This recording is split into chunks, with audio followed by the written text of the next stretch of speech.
How to fix Redmi Note 13 keep dropping calls.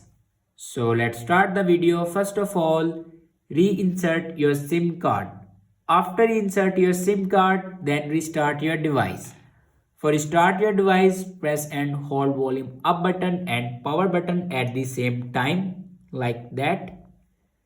And then swipe up to power off your device and then turn back on. After that, open settings and then click on more connectivity options. Now click on reset Wi-Fi, mobile networks and Bluetooth.